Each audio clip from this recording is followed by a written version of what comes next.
Can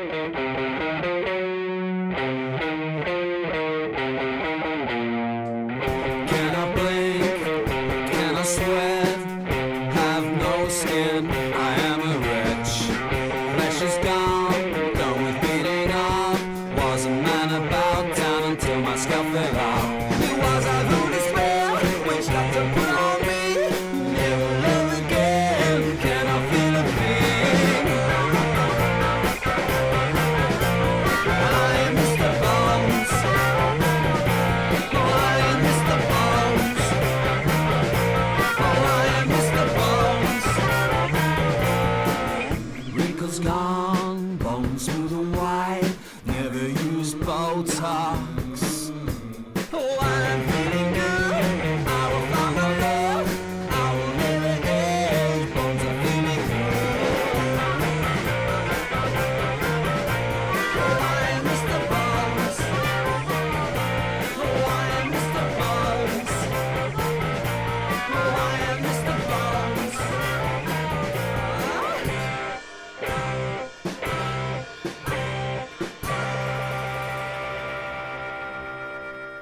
I was born in Solihull in the West Midlands, and then I think my parents moved to Redditch. No, they must have lived in Redditch when I was born. Yeah, the town I was from, they were sort of built in the 60s as some like a utopia. So it was designed in a specific way that it was like lots of village centres, sort of satellites, being a satellite around a town centre, but it was all sort of concrete and red brick and was artificially created, so it didn't have any personality of like a proper town which had grown sort of organically over years. So it was quite an odd place to grow up. My dad, he built everything in the house, so he made all the furniture and sort of all the fixtures and fittings, and so I used to spend a lot of time just to be with him in the garage. In the garage, in really? the garage, building stuff out of wood, and yeah, I was always making things and drawing a lot as well. I suppose making things possibly more than drawing. I used to build landscapes and things for little soldiers, and I suppose sort of installations of figures and things. I used to spend ages rearranging my bedroom, I remember, and making sort of installations on the shelves of all my toys and soldiers and things. So it's quite logical that I still work in that way. Yeah.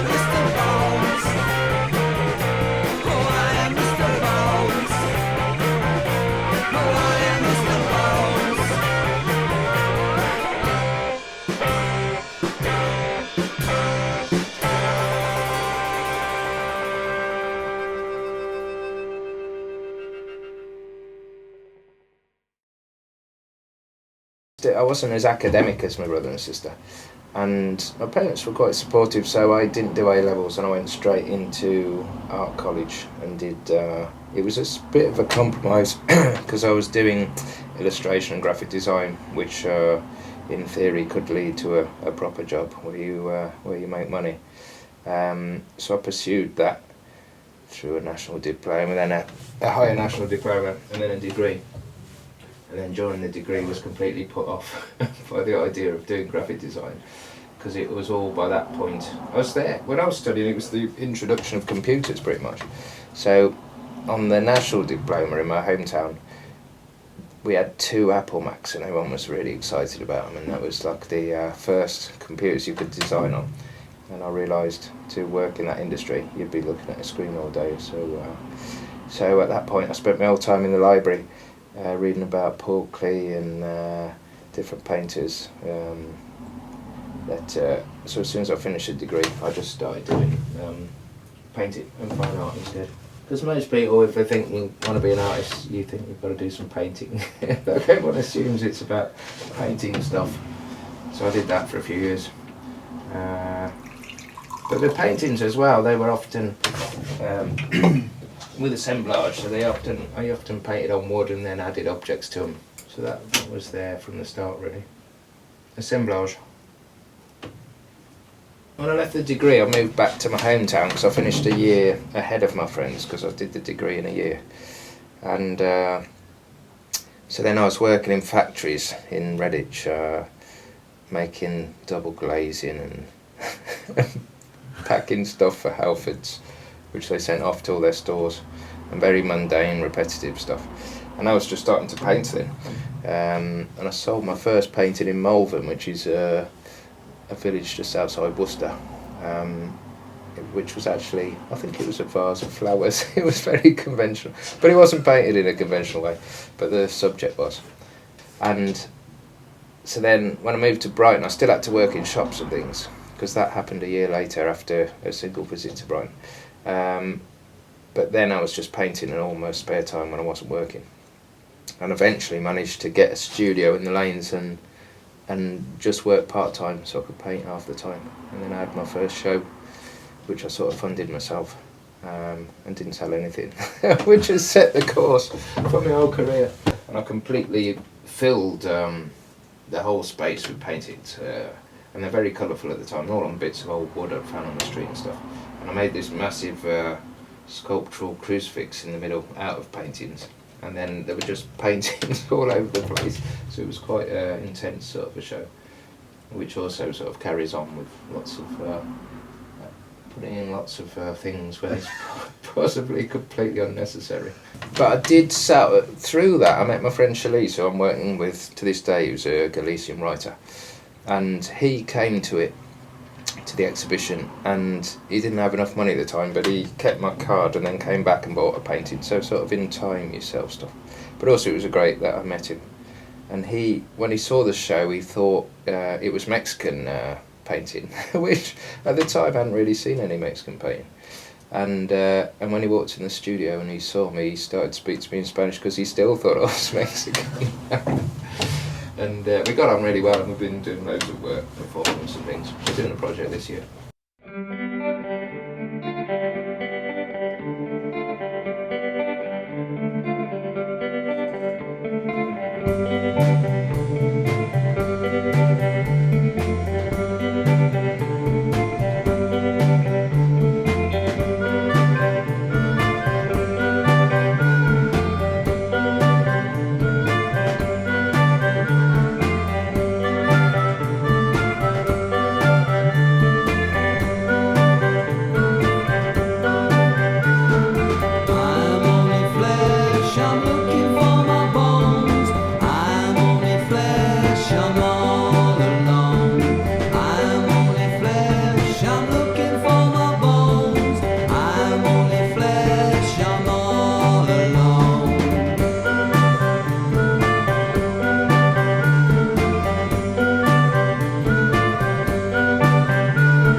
Style of work that I really find exciting still is to go into museums of tribal art, African art, oceanic art, South American. That's the work I admire the most. And work that's made not for an art world and for making money, but work that's made for a higher purpose, I think, a more spiritual, an outpouring of emotions, trying to get a grasp on things. I think that's more what art's about. I'm getting more that way. The more I have to deal with the art world, the more you think that's got very little to do with what art should actually be, I think. I think art should be more of a spiritual thing, create an emotional response, created in that way, and so people can receive it in that way. If if it becomes too considered and contrived, I think it loses this magic which it has, and it should reveal what's within us and trying to grasp what our consciousness is and what the world is and what the universe is and what we're doing here. I think it's got a higher purpose.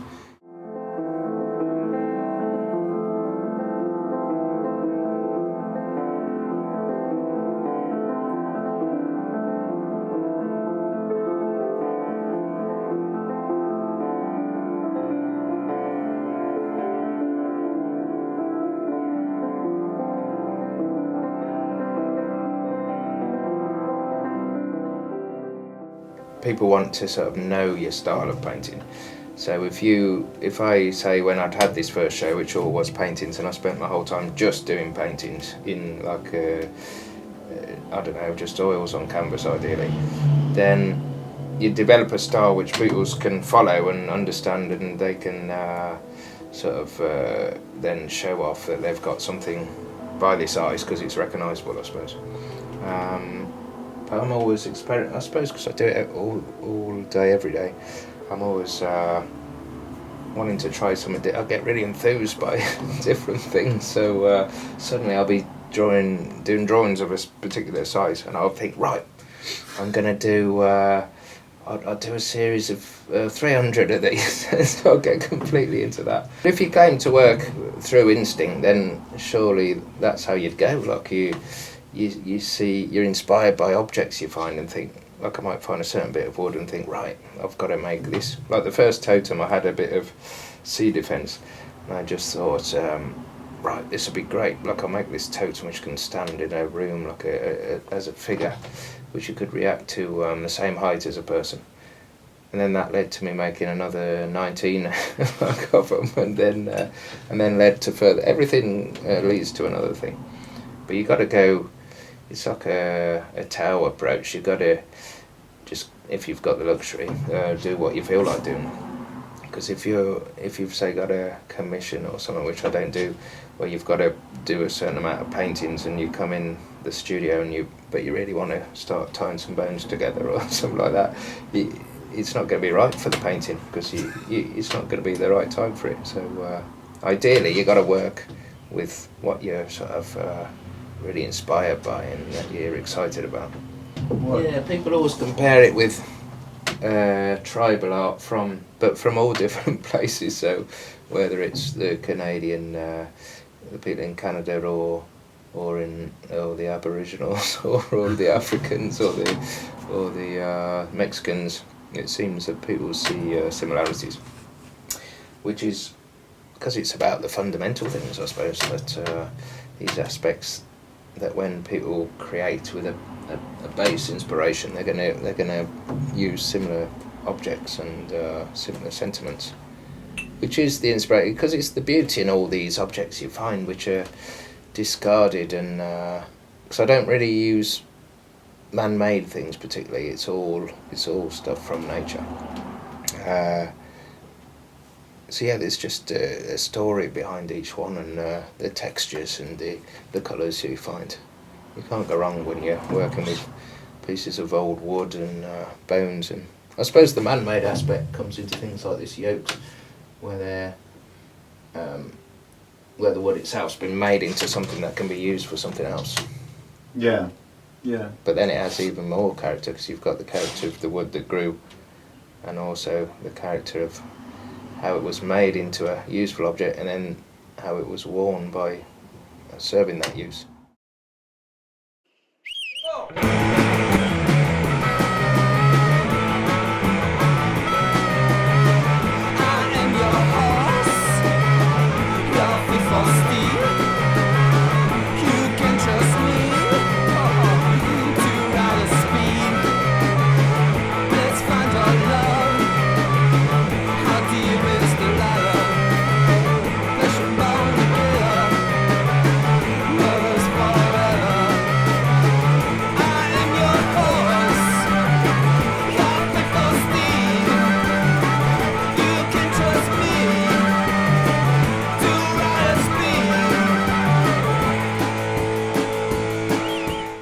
What is what do you think art is for?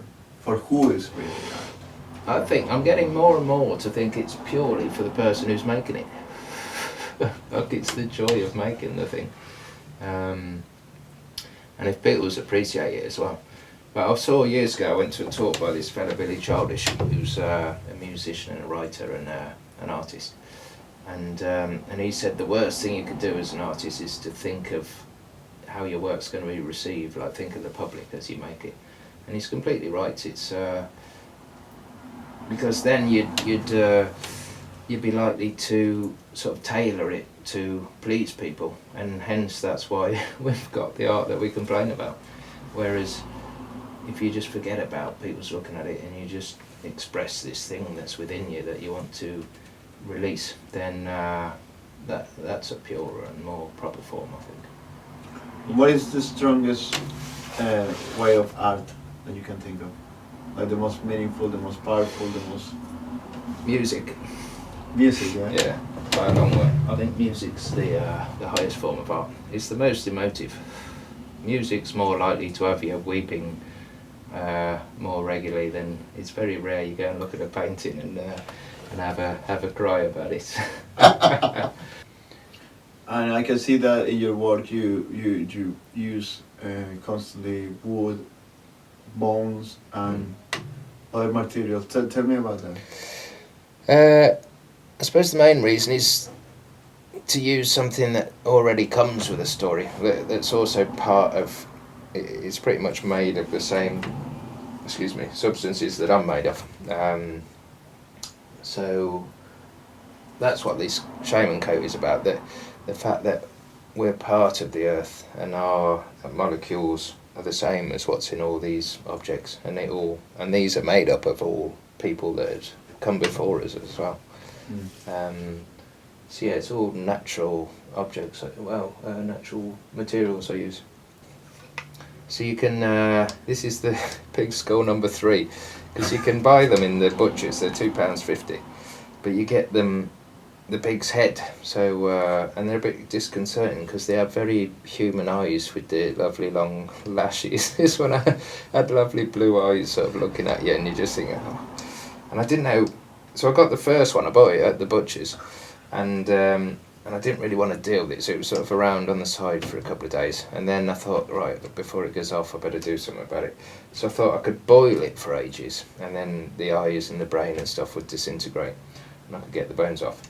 But then I realised I didn't have a pan big enough, so then I thought, so I didn't know what to do, and it was starting to go off a bit, so I stuck it in the freezer for a while. And then it was in the freezer for ages, like loads of weeks, and every time I opened the freezer there was this head looking at us.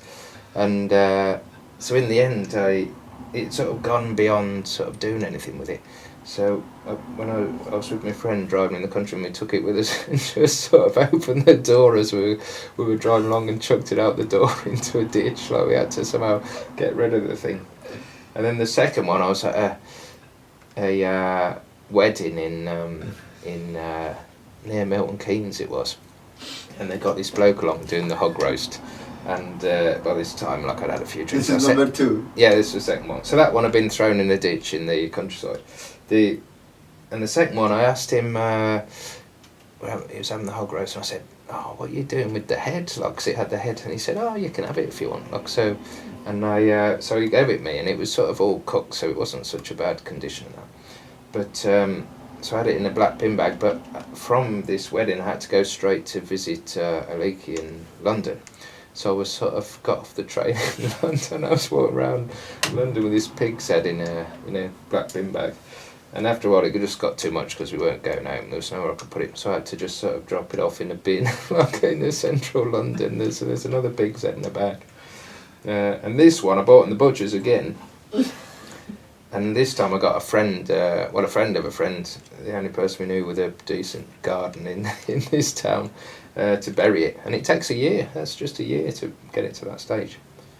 And this one, he just dug it up a year later, and here it is. And, so you bury it with the eyes and everything, just no? Yeah, the whole head. You just no boil, nothing? Just... No, just buried it. And then the insects and things, and the worms took it apart. So it came out really clean. I don't actually know what I'm doing with it yet.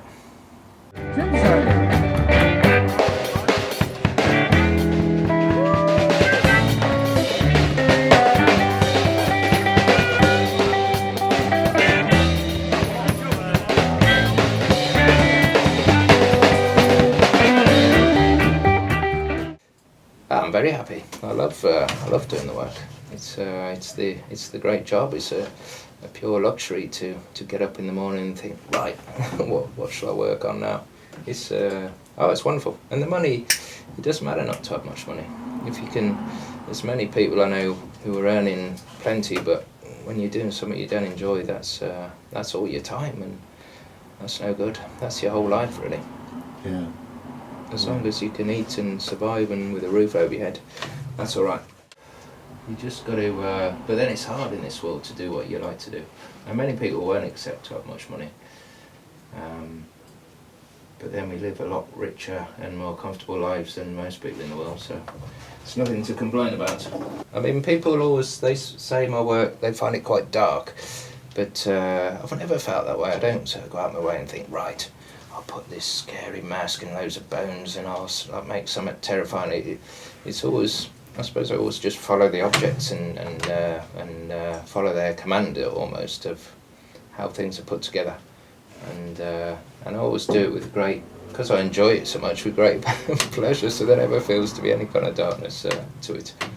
It's just humans, like it's all the sort of fundamental concerns of humans, which is those things, like these base levels of operating.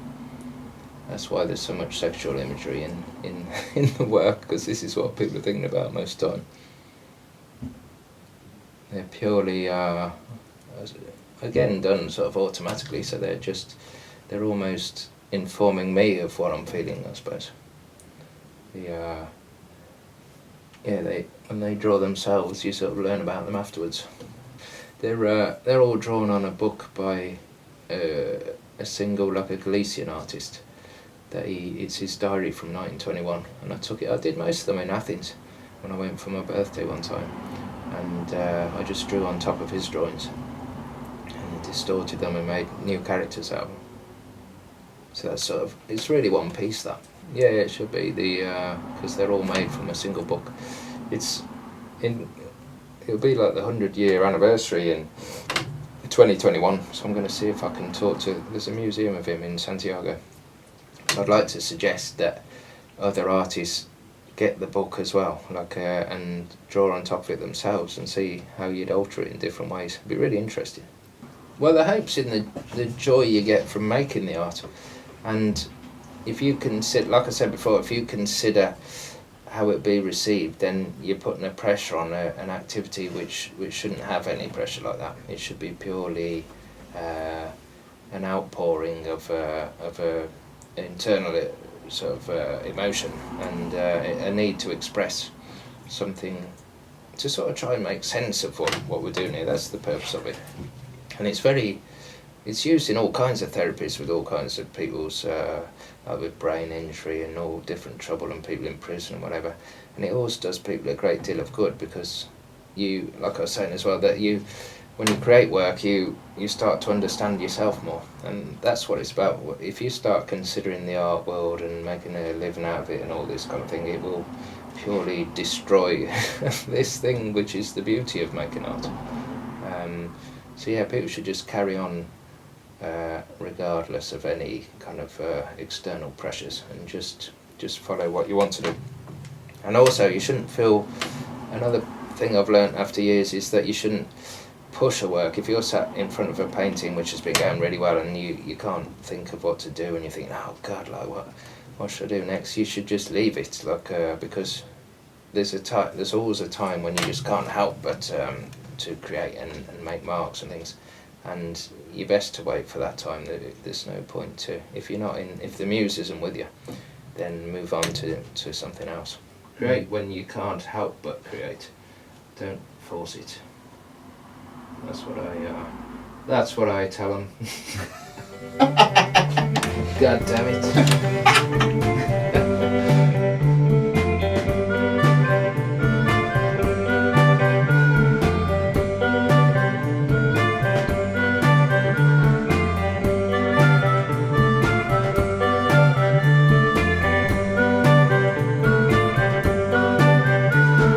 I'm only flesh, I'm looking for my bones. I'm only flesh, I'm all alone.